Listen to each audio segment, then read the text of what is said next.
ಕಾಂಗ್ರೆಸ್ ಸರ್ಕಾರ ಬಂದ ಮೇಲೆ ಗ್ರೇಟರ್ ಕೆಲಸಗಳನ್ನು ಮಾಡ್ತಾ ಇದ್ದಾರೆ. ಮಿಷನ್ ಅನ್ನು ತಗೊಂತಾ ಇದ್ದಾರೆ.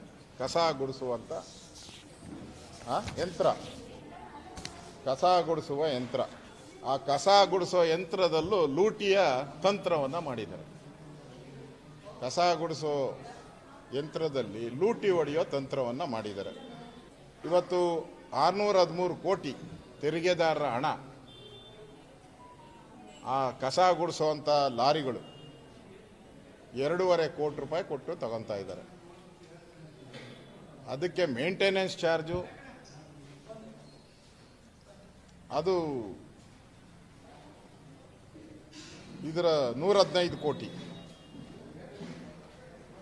ನಾವು ಲೆಕ್ಕ ಹಾಕಿದ್ರಿ, ಒಂದು ವಾಹನಕ್ಕೆ ಒಬ್ಬ ಡ್ರೈವರ್ಗೆ 30,000 ಸಂಬಳ, ಒಬ್ಬ ಹೆಲ್ಪರ್ಗೆ 20,000 ಸಂಬಳ, ಒಂದು ತಿಂಗಳಿಗೆ ಡೀಸೆಲ್ 1,50,000, ಒಂದು ತಿಂಗಳ ವಾಹನ ನಿರ್ವಹಣೆಗೆ 3 ಲಕ್ಷ, ಎಲ್ಲ ಸೇರಿಸ್ತು 5 ಲಕ್ಷ ಆಗ್ತದೆ.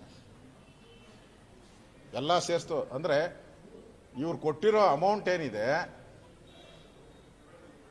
ಅದರಲ್ಲಿ ಇಷ್ಟು ಲಾರಿಗಳನ್ನು ಪರ್ಚೇಸ್ ಮಾಡಿಬಿಟ್ಟು ಇನ್ನೂ ಹಣ ಉಳಿತೈತೆ. ಇವ್ರು ಬಾಡಿಗೆಗೆ ತಗೊಂತಾ ಇರೋದು. ಬಾಡಿಗೆಗೆ ತಗೊಂಡು ಮೇಂಟೆನೆನ್ಸು ಕಾರ್ಪೊರೇಷನ್ ಮಾಡಬೇಕಂತೆ.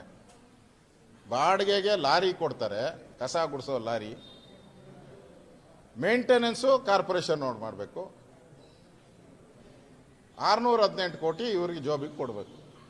ನಾವೇ ಪರ್ಚೇಸ್ ಮಾಡಿದ್ರೆ ಅದನ್ನು 308 ಕೋಟಿಯಲ್ಲೇ ಮುಗಿದೋಗ್ತದೆ. ನಾವೇ ಪರ್ಚೇಸ್ ಮಾಡಿಬಿಟ್ರೆ ಎಲ್ಲ ವೆಹಿಕಲ್ಲೇ ಸ್ವಂತದ್ದಾಗೋತತೆ. 5 ವರ್ಷ ಆದಮೇಲೆನೋ 7 ವರ್ಷ ಆದಮೇಲೆ ವಾಪಸ್ ಕೊಡಬೇಕು ಆ ವೆಹಿಕಲ್ಲು. ಅದು ಬದಲು ಪರ್ಚೇಸ್ ಮಾಡಿದ್ರೆ 308 ಕೋಟಿ ಕೊಟ್ಬಿಟ್ರೆ ನಾವೇ ಪರ್ಚೇಸ್ ಮಾಡ್ಬೋದು. ಆದರೆ 613 ಕೋಟಿ ಕೊಡ್ತಾ ಇದ್ದಾರೆ ಇವರು. ಮೇಂಟೆನೆನ್ಸ್ ಚಾರ್ಜ್ ನಮ್ಮದೇ. ಯಾವ ಟ್ಯಾಕ್ಸ್ ಪೇಯರ್ಸ್ ಹಣ ಲೂಟಿ ಹೊಡೆಯೋದಕ್ಕೆ ಕಾಂಗ್ರೆಸ್ ಅವರು ಯಾವ ರೀತಿ ಸ್ಕೀಮ್ಗಳ ಹಾಕಿದ್ದಾರೆ ಅಂತ ಇದರಿಂದ ಅರ್ಥ ಆಗ್ತದೆ. ಇದು ಲೂಟಿ ಹೊಡೆಯುವಂಥ ಸ್ಕೀಮು.